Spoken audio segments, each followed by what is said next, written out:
नमस्ते स्टूडेंट्स। तो केमिस्ट्री का एग्जाम बस आने ही वाला है ना?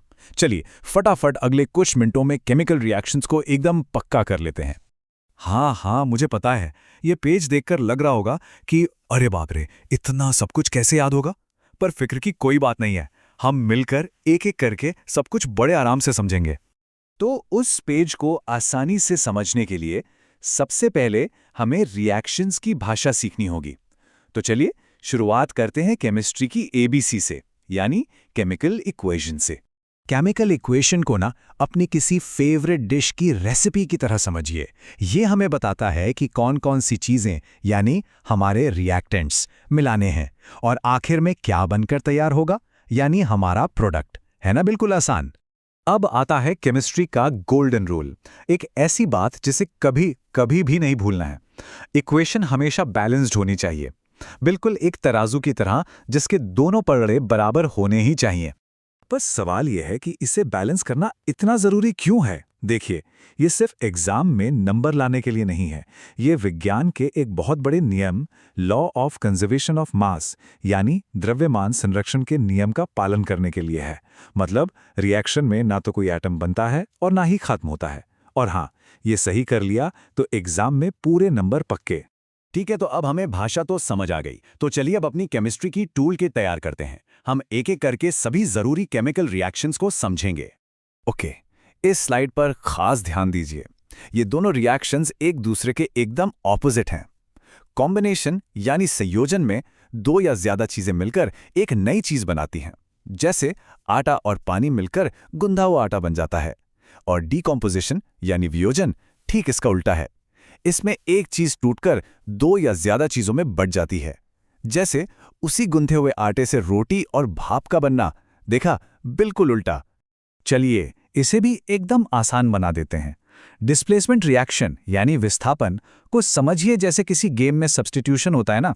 एक ज्यादा रिएक्टिव एलिमेंट कम रिएक्टिव वाले को उसकी जगह से हटा देता है। और डबल डिस्प्लेसमेंट यानी द्विविस्थापन, ये तो जैसे डांस में पार्टनर्स की अदला बदली हो। दो कंपाउंड्स आपस में अपने आयन्स एक्सचेंज कर लेते हैं। ये डबल डिस्प्लेसमेंट का ही एक स्पेशल केस है। याद है वो पार्टनर्स की अदला बदली वाली बात? बस इतना समझिए कि जब वो पार्टनर्स बदलते हैं तो एक नया जोड़ा ऐसा बनता है जो सॉलिड होता है और पानी में घुलता नहीं, बस नीचे बैठ जाता है। इसी ना घुलने वाले सॉलिड को हम प्रेसिपिटेट या अवक्षेप कहते हैं। क्या बात है, बहुत बढ़िया जा रहा है।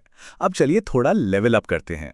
अब हम देखेंगे कि रिएक्शंस के दौरान एनर्जी और छोटे छोटे पार्टिकल्स जिन्हें हम इलेक्ट्रॉन्स कहते हैं, उनका क्या होता है। इसे याद रखना तो बच्चों का खेल है। एक्सोथर्मिक, इसमें एक्सो का मतलब है बाहर, तो इसमें एनर्जी बाहर निकलते हैं, जैसे जलती हुई मोमबत्ती से निकलने वाली गर्मी। दूसरी तरफ है एंडोथर्मिक। एंडो का मतलब होता है अंदर, तो इसमें एनर्जी अंदर सोख ली जाती है। जैसे वो इंस्टेंट कोल्ड पैक नहीं होता जो हाथ पर लगाते ही ठंडा महसूस होता है, वो यही है।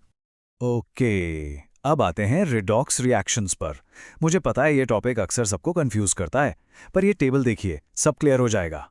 बस इतना याद रखना है, ऑक्सीडेशन मतलब ऑक्सीजन का जुड़ना या हाइड्रोजन का हटना, और रिडक्शन ठीक इसका उल्टा, ऑक्सीजन का हटना या हाइड्रोजन का जुड़ना।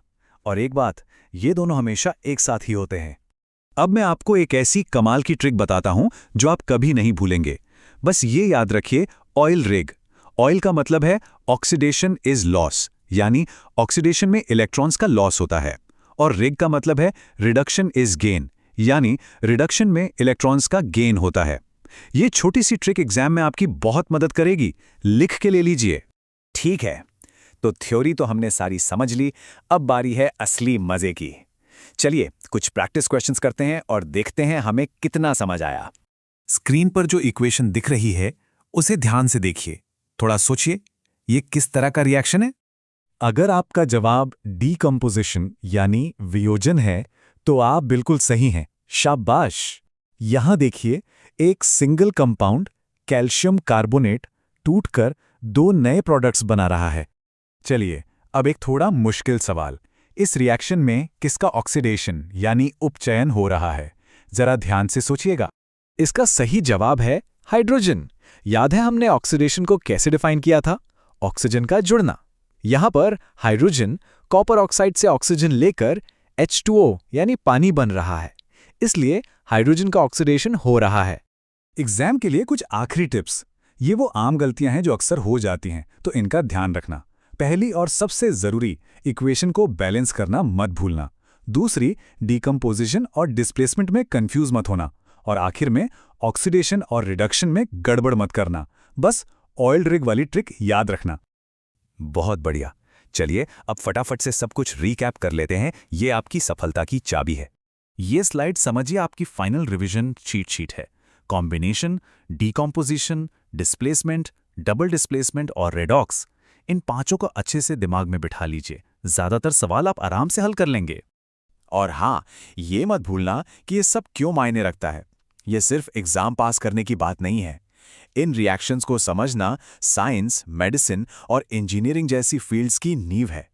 ये नॉलेज आपके भविष्य के लिए बहुत से रास्ते खोलेगी। देखिए, कामयाबी के लिए लगातार प्रैक्टिस बहुत जरूरी है। तो बस ये 3 आदतें बना लीजिए। पहली, रोज कम से कम 5 इक्वेशन बैलेंस करने की प्रैक्टिस कीजिए। इससे आपकी स्पीड बढ़ेगी। दूसरी, हर रिएक्शन टाइप के लिए फ्लैश कार्ड्स बनाइए। और तीसरी और सबसे असरदार, जो कुछ भी सीखा है उससे अपने किसी दोस्त को समझाइए। यकीन मानिए, जब आप किसी को सिखाते हैं तो आपको वो कॉन्सेप्ट हमेशा के लिए याद हो जाता है। आपने सारे मेन कॉन्सेप्ट्स को दोहरा लिया है। अब आप पूरी तरह से तैयार हैं। खुद पर भरोसा रखिए, आप ये कर सकते हैं। आपके एग्जाम के लिए बहुत बहुत शुभकामनाएं।